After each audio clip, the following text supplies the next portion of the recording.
Le lémurien, symbole de la faune endémique de Madagascar, est incontestablement l'un des animaux les plus attachants de la planète. À une époque, la Grande Île était bien moins éloignée qu'aujourd'hui du continent africain. Le niveau des mers était plus bas et de nombreux îlots sortaient des flots. Il semble donc probable que des lémuriens venus d'Afrique se soient embarqués sur des radeaux naturels. À la différence de l'Afrique, où ils ont disparu face à la compétition avec les autres primates, ceux de Madagascar ont pu évoluer en toute quiétude. Les lémuriens ont aujourd'hui 3 principaux prédateurs terrestres. Une petite panthère, le foussa, les oiseaux de proie et l'homme. À cause de ce dernier, leur habitat est gravement menacé. Des milliers d'hectares de forêts tropicales disparaissent en effet chaque année pour la mise en culture et l'exploitation.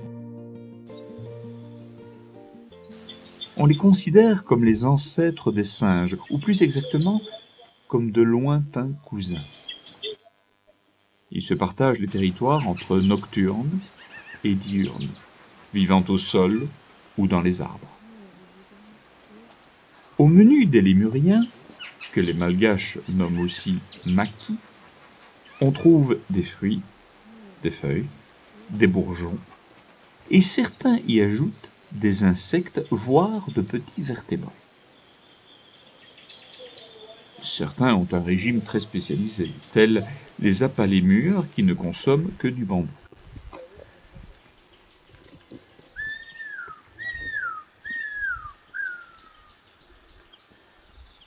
Comme chez tous les lémuriens diurnes, le plus souvent c'est une femelle qui domine le groupe, et les couples, très fidèles, se choisissent pour la vie.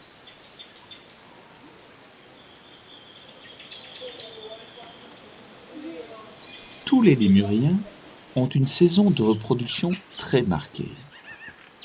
La plupart de ces mammifères n'ont à chaque gestation qu'un petit, qui reçoit des soins attentifs de sa mère. De la taille d'une souris comme le microcèbe, mesurant à peine 10 cm, ou d'un jeune enfant comme l'Indri, qui peut atteindre 1 mètre, les individus très variés des 31 espèces recensées partagent néanmoins plusieurs points communs. Un museau allongé, une fourrure dense, qui varie du blanc au noir en passant par toutes les nuances de brun et de gris, une longue queue touffue, Indri excepté, un mode de vie arboricole, et des membres postérieurs très développés qui en font d'excellents sauteurs.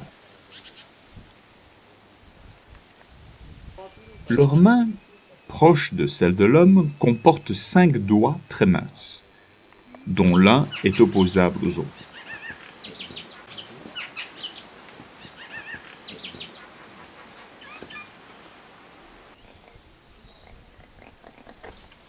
Ce sont les lémures kata, qui ont la vie sociale la plus évoluée et la hiérarchie la plus poussée. Le matin, après avoir dormi entrelacés, les katas font face au soleil bras en croix et font penser qu'ils prient celui-ci. C'est la raison pour laquelle certaines ethnies les vénèrent et les protègent. Leur espérance de vie varie entre 40 et 60 ans.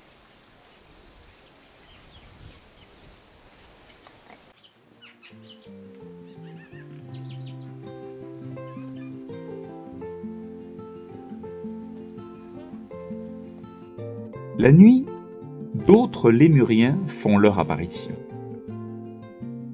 Ceux-ci vivent plutôt solitaires ou en petits groupes familiaux. Afin d'échapper aux prédateurs et de trouver des proies, ils ont besoin de bien entendre. Aussi sont-ils dotés d'une excellente ouïe. Ne pesant que 80 à 100 grammes et ne mesurant qu'une dizaine de centimètres, le microcèbe, ou lémur souris, est quant à lui le plus petit des lémuriens nocturnes. Plus petits que leurs cousins qui vivent le jour, les lémuriens nocturnes parviennent à se cacher dans des anfractuosités. La couleur de leur pelage, qui va du brun au gris, leur permet de se confondre avec leur environnement. Malheureusement, le constat actuel est grave. Face à la déforestation intensive, la plupart des lémuriens sont en voie de disparition et leur avenir est bien loin d'être assuré.